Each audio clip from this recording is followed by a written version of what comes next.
Để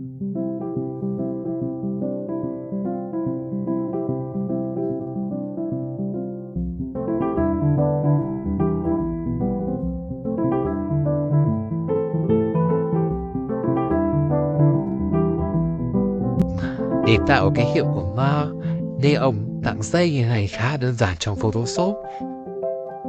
Bạn có thể ứng dụng vào text này, trang trí banner hay poster.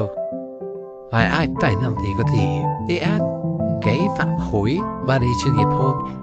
Đây thì cái là ứng dụng trong sử dụng Bút trong Photoshop nha. Thì làm được cái này thì đầu tiên mình sẽ tạo một cái new document mới, thì trong số là 500 x 500 và resolution là 80. Background mình sẽ chọn là màu trắng.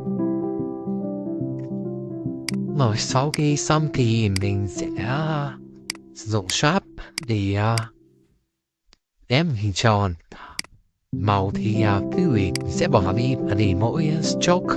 Rồi cái stroke này thì mình sẽ để thông số là 6 pixel và chọn nó màu là màu đen.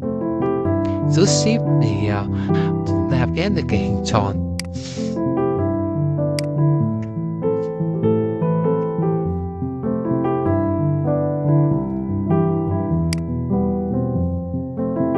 Vào edit và chọn modify brush preset. Đây thì name thì mình sẽ đặt cho nó một cái tên, bữa đặt bừa một tên. Sau khi mà tạo xong một cái brush, một cái bút mới rồi thì mình sẽ lấy màu cho nó. Bạn vào cái mục brush nhá, rồi chọn mixer brush tool. Ở đây thì để lấy được hết màu của cái bức ảnh này thì chúng ta sẽ di chuyển an. Khi nào mà góc trái của trên màn hình này nó hiện được cái tấm ảnh này đó, thì tức là bạn đã lấy được màu của cái bức ảnh ấy rồi. Lấy màu cho bút của bức ảnh. Bây giờ chúng ta để thử nhé. Mình không giỏi vẽ vải đâu, nên mình sẽ vẽ vài đường lóng quang như này thôi. Và tiếp theo thì mình sẽ thử lấy màu của bức ảnh một bức ảnh khác.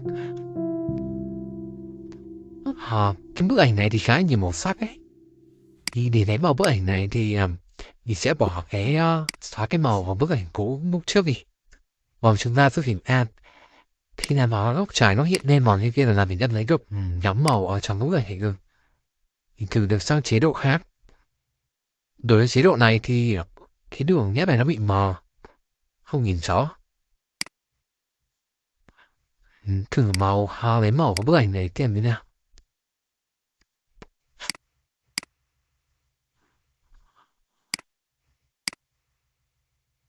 Mình chọn lên về chế độ dry heavy load.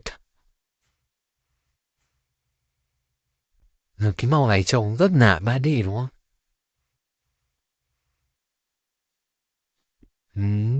Thế thì chúng ta có thể ứng dụng vào để trang trí hoặc là design thêm. Một viết mấy chữ dạng text 3D này nó trông nó khá là lạ lạ đúng không?